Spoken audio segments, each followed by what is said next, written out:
mention in this lecture is the importance of differentiating between obsessive-compulsive disorder and obsessive-compulsive personality disorder. So, obsessive-compulsive disorder, like I've explained, is characterized by obsessions and/or compulsions. Obsessive-compulsive personality disorder is characterized by patients who are excessively conscientious and inflexible. Another massive differentiation is the fact that obsessive-compulsive disorder sufferers recognize that their obsessions and/or compulsions are irrational and they want to get rid of them. They see their symptoms as problematic. The other side, you've got obsessive-compulsive personality disorder patients who do not recognize their behavior as problematic. So that's the end of the lecture. Now we're going to have a quick look at some questions and then have a bit of a review at the very end and a bit of a recap. So the first question. An 18-year-old boy for the past 2 years has had to turn his bedroom lights off 20 times exactly before he can go to sleep. He's fed up because it takes a long time. What is the most appropriate non-pharmacological treatment? The answer is cognitive behavioral therapy. As I mentioned earlier, one of the best first-line psychotherapies is using exposure and response therapy, and that's been shown to be very effective in patients with obsessive-compulsive disorder. So the next question.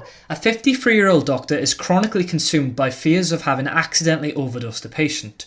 Although she tries to convince herself that she's checked her prescriptions thoroughly, her anxiety builds up until she has to check the prescription chart again to make sure.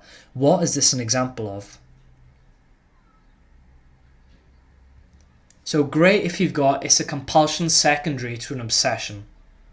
So the next question we're going to talk about is a 35-year-old man has to wash his hands 5 times every time he goes to the bathroom.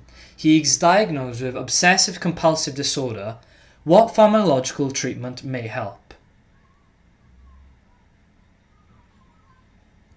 So the treatment is a selective serotonin reuptake inhibitor. So an example could be sertraline, and that may help him. So that's the end of the questions. In terms of a summary, obsessive-compulsive disorder, like we've talked about, is characterized by obsessions, compulsions, or both. It involves time-consuming activities that impact on daily life, and patients recognize that their behavior is problematic. Obsessive-compulsive personality disorder, on the other hand, patients are excessively conscientious, they're inflexible, and they do not recognize their behavior as a problem. Well, thank you very much for listening to my lecture. I hope it was helpful. If you've got any feedback, please let me know, and I'll catch you again in the psychiatry series. Good luck. Guys, thank you very much for watching. Make sure that you like, subscribe, and share this video. Like it if you like it. If you don't like it, then don't like it. And then subscribe if you want more videos. We upload videos regularly. So if you subscribe to the channel, you can get a notification and the video will appear in your inbox.